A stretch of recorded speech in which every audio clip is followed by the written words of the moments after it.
এইগৰাকী যুৱতীক বিয়া পাতিলে দিব 9 লাখ টকা লগতে দিব 2 মহলীয়া অট্টালিকা।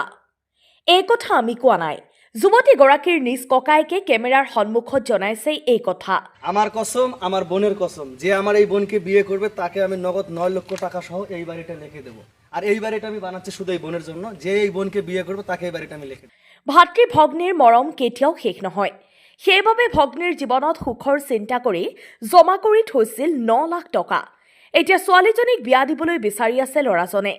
ছোৱালীজনীক সুখত ৰাখিবলৈ ভাল ল'ৰাৰ প্ৰয়োজন। সেয়েহে এজন ভাল চৰিত্ৰৰ ল'ৰা পাব বুলি কেমেৰাৰ সন্মুখত এনেদৰে কয়। কমপ্লিট করে দিচ্ছেন। জি ভাই। তো আপনার বোন তো দেখতে মাশাআল্লাহ অনেক সুন্দর, তো কি কারণে আপনি হচ্ছে যে এত টাকা দিবেন বা এই বাড়ি লিখে দিবেন, কি কারণটা কি? হ্যাঁ, কারণ তো অবশ্যই আছে, কারণ যেহেতু হ্যান্ড ক্যাশ 9 লক্ষ টাকা, এত সুন্দর একটা বাড়ি। আসলে ভাই আমার বোনের ছোট্ট একটা সমস্যা আছে। ছোট্ট একটা সমস্যা আছে।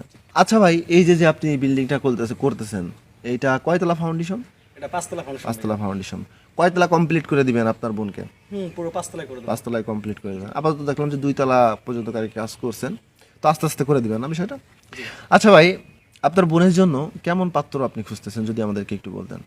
এখন পাত্র চাচ্ছি এরকম, সে কালো হোক ফর্সা হোক, তাতে কোনো আপত্তি নেই, সে সাইজে যেমনই হোক, মোট কথা সমাজে চললে হবে। আর দ্বিতীয় কথা হচ্ছে তার মন মানসিকতা খুব ভালো হবে, যে আমার বোনকে সবসময় সুখে রাখবে। আর আমি তো আগে বলেছি আমার বোনের একটা সমস্যা আছে, এই ধরনের কোটাগুলো তাকে যদি না দেয় তাহলে আলহামদুলিল্লাহ।